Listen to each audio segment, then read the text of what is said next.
Tony, you ready for a little crossbar challenge? Let's do it. All right, what do you want? You want to go first or do you want to go second? After you're done. Okay, I'm going to take your ball then. I don't like this. You just got really serious all of a sudden, Tom. I'm going to need you to cut that out. All right.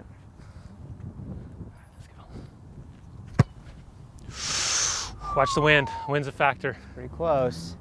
Let's see if I can do a little better. Tony, I don't like that. I don't like that at all. Nervous? All right. Yeah, I actually am. Came right back to me. See that? Ooh, that touch? Close. That touch? I don't know. Goal line technology. Okay, thankfully that didn't end up starting really bad. Take me back to coming out of UCLA, going into a Major League Soccer draft, and it kind of being this unknown process for a young player, but then somehow ending up in, of all places, Salt Lake City with the Real Salt Lake. Yeah, absolutely. I remember draft day, I was kind of unsure about where I was going to go, what teams wanted me. And I heard that, Salt Lake was pretty interested and I might end up there. And to be honest, I didn't really know much about the team. I knew Jason Kreis had just taken over and obviously knew his pedigree as a player. But I had the, kind of the same stigma that everybody has about the city. It's, it's kind of an unknown. But I've been here 6 years now. This is my 7th. And what a fabulous place to call home, to play my career, to evolve my profession. I've been so lucky, so fortunate to come to a place like Salt Lake and to work with such great people. All right, you want to go first or you want to go second? Oh. Let's go you again. Oh, okay. I like the pressure. I'm going to have to get this going pretty quick. Just floating them. What is that, 0 for 3? Yeah, 0 for 3, yeah. Ooh, I think that one touched. That counts. That's 2-0. That is really bad. Now I'm feeling the pressure, Tom. Now you're going to embarrass me. It's going to get ugly quick. That kind of got really bad. All right, so take me back to kind of those early years of Jason Kreis's tenure as head coach. I mean, I think when you see a player step off the field and become a head coach, it's an interesting dynamic because I always think it's kind of hard for a coach to put his playing days in the past and just focus on coaching. But as a young player, you come in, you have established veterans. You've got Chris Winger, you've got Robbie Russell, Nat Borchers coming in, Kyle Beckerman. You have a lot of pedigree, a lot of quality of American guys that have been successful in the league, and a few of them have had some international experience as well.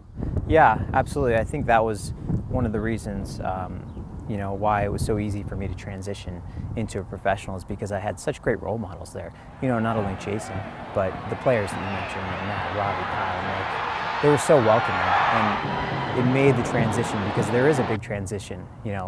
You may not think it as a college player, but being a professional is much harder. It's much more demanding and the season is much longer. And I think mentally it's the biggest thing. You have to be able to be focused throughout the year more and do the right things off the field. And they were there to guide me, to help me to figure that out. And I wasn't there for Jason when he made the initial transition from player to coach. But I remember the first day that I came in, the first time I saw him, the first day of preseason, and he's been the same man from then up until he left. And it was just absolute desire to win. All right, 2-0, right? 2-0. You still want to keep going the same way, or you want to switch it up? Yeah, no, absolutely. Okay. You want me to hit it left-footed? Oh, wow, I like it. I'm embarrassed for myself right now with the start. But Javier he was up like 2 or 3-0 on me. Really? We had a comeback. Yeah, I should quit talking. But it's not going to start like that. It's definitely not going to start like that. Ooh. Yeah, I like that. There we go. Get on the board. He's on the board.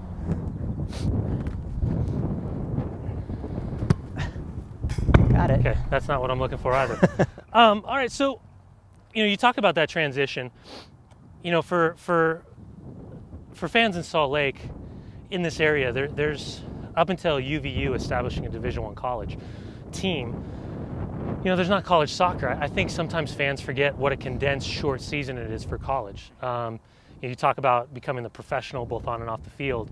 I think the one thing that always plays into the advantage of young players at Real Salt Lake is the team is so good and so established that guys don't have that immediate pressure to perform right away, especially early draft picks like yourself.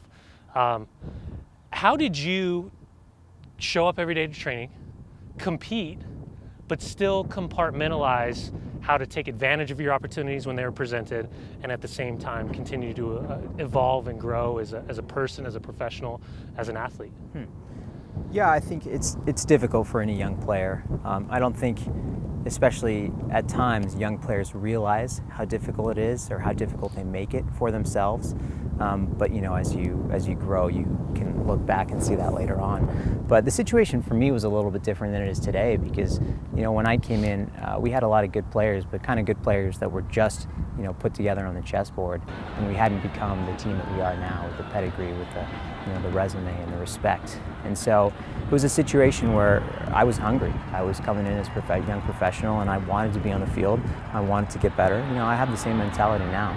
It's just been a part of who I am. So it was, I think a big help was the fact that, like you alluded to, the players there were so technically good that, you know, it made me immediately challenge myself to get better, to get over that hump, to overcome the college game and turn into professional, where you have to think much faster.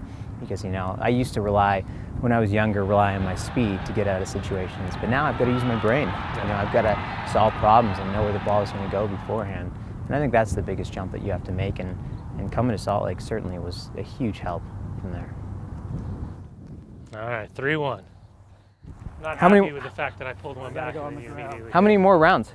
We'll do a couple more questions, if that's cool. Yeah, totally. Just keep going until you make them. Oh, how does that not hit? So close. Please don't hit another one. Oh, that's way too much. Gosh, done. Dude, I'm having a shocker. Just an absolute. Heads up, there comes. That actually Boom. might make me feel better. That actually definitely made me feel better. Oh yeah. All right. All right. So you guys start putting the pieces of the puzzle together. You make this incredible run in '09. You lift a trophy. You win the first MLS Cup for the organization. But you guys continue to evolve. You find pieces of the puzzle, whether it's Andy Williams, whether it's Ned Grabavoy, even Clint Mathis. You know, this diamond formation is interesting because you're taking guys that were kind of prototypical American number 10s or North American number 10s, and you're slotting them in roles where defensively they have to put the work in or they're not going to play.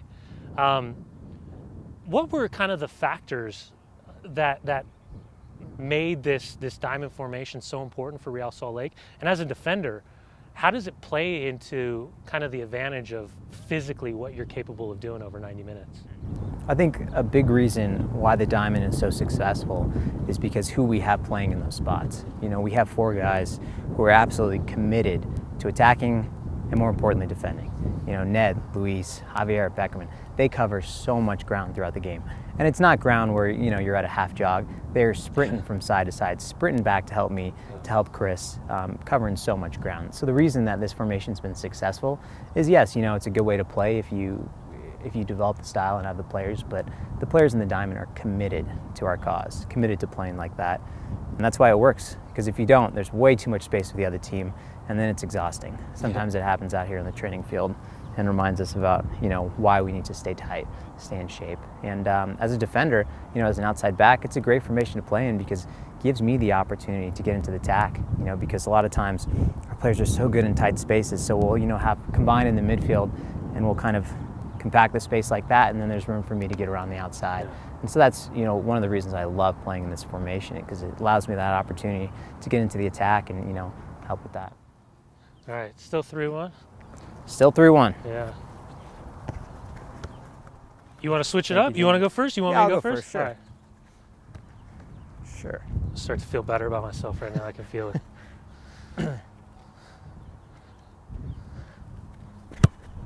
And then you did that. Tony, I watched you warm up, and I felt good about myself. Done. Have you ever been hustled before? Yeah, I'm definitely been hustled. I think you were trying to take out the GoPro and messing with me. I'm just coming Unlucky. so close, but So missing close. so poorly. So what is this, 4-1, huh? 4-1, yeah. God, it's embarrassing. Ew. Okay, All right. just give me a chance to get back on one of these. Oh, not gonna do it.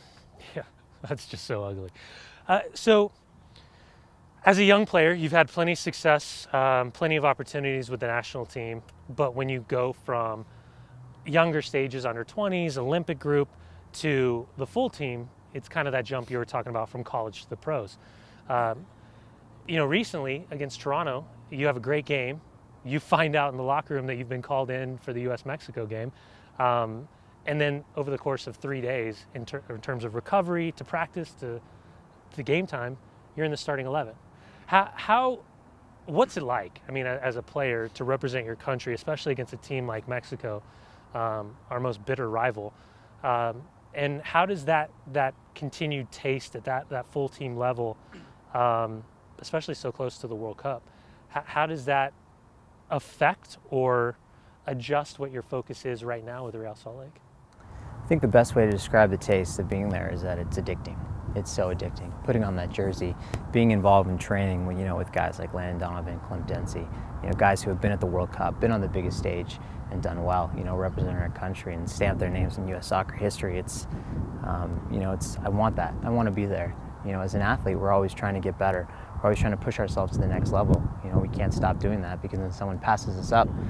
And being involved in camp, you know, getting called in, playing in the game, it's a huge, huge motivational tool because I want to get back there. I want to get better. I want to do better for RSL, you know, better for my career, better for my teammates, and, you know, hopefully then better for my country.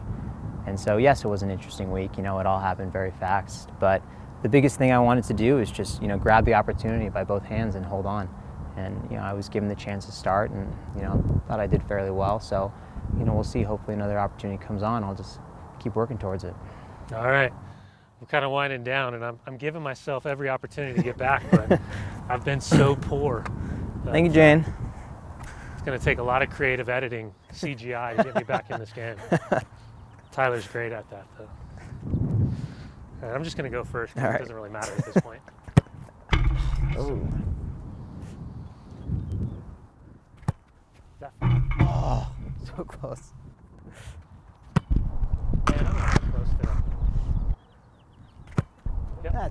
That's 5-1. All right, well, let's do my final question, I guess, is, you know, now that you guys have had, for the most part, the biggest upheaval since Jason took over, with Jason leaving, Jeff coming in. I've said it to me is the most difficult start I've ever seen in terms of teams played and road schedule for a team in Major League Soccer. Yet you guys are the only undefeated team in the league.